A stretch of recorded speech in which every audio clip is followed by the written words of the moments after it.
I think this is going to be playing right around the time of the 16 de septiembre, not only the Independence Day of Mexico, but also what in the United States and in Texas we call Hispanic Heritage Month. That also was founded around San Antonio. Texas plays a key role in the independence of Mexico from Spain. Tejanos were Spaniards when they founded Texas in 1718. When they founded San Antonio, Béjar, in 1718, they were Spaniards, and they were loyal Spaniards, loyal to the king, loyal to the crown.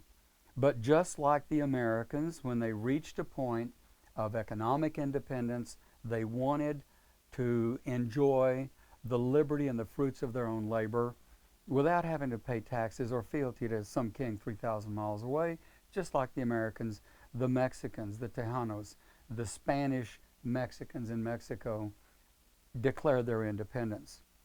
It is very important that Tejanos were among the first not only to declare their independence from Spain, but to fight for their independence in Spain. The founder, the George Washington of Mexico, a priest, Catholic priest, Miguel Hidalgo y Costilla, who declared the independence of Mexico, started the independence movement in 1810, but already by 1811 he was being pursued. The Spaniards were trying to capture him as the Revolutionary War, the Mexican Independence War was going on. And when he knew he was going to be captured and executed, he fled to Texas because he knew that the Tejanos were one of the strongest contingents.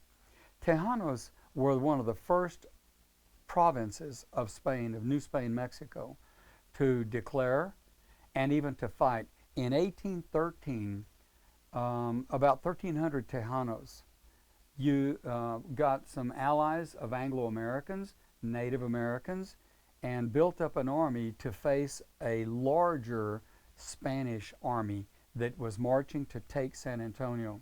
This revolutionary army of Tejanos then met the superior, the better equipped Spanish army, and the Tejanos were defeated. The year was 1813.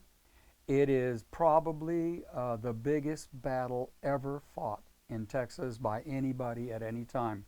It was on the Medina River, just about 13 miles south of San Antonio. Ironically, Emilio, we do not know where the battle was fought. Now, we can tell you where all these other things in Texas history, we know all the other battles, and really none of them were as big or lasted as long as the battle of Medina. We have yet to find the battle. We do not have a park. We don't have a monument or anything there. I think that's something we need to do. But it also points out that Tejanos were not only the first to fight, but they were the first to actually declare the independence of Texas.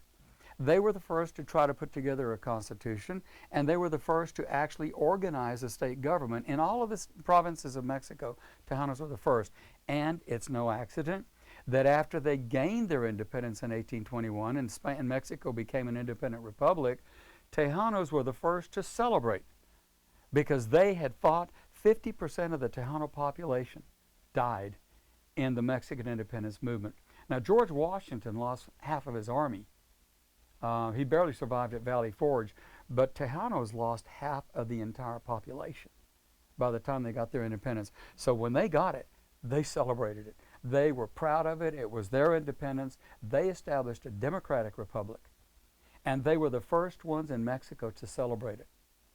And so after Texas became a republic, they continued to celebrate their independence from a king. After Texas became a state of the United States, and it is today, people ask, why are we celebrating the independence of Mexico? Well, that's because this was Mexico, and the independence of Mexico was gained by these people, the people who are still here in Texas. So it's not an accident that Tejanos celebrate the independence of Mexico. It's because this was Mexico, and it was these people who fought for liberty, for freedom. Freedom and liberty are not bound by ethnicity, by race, or by national boundaries. Those are the principles that all people fight for.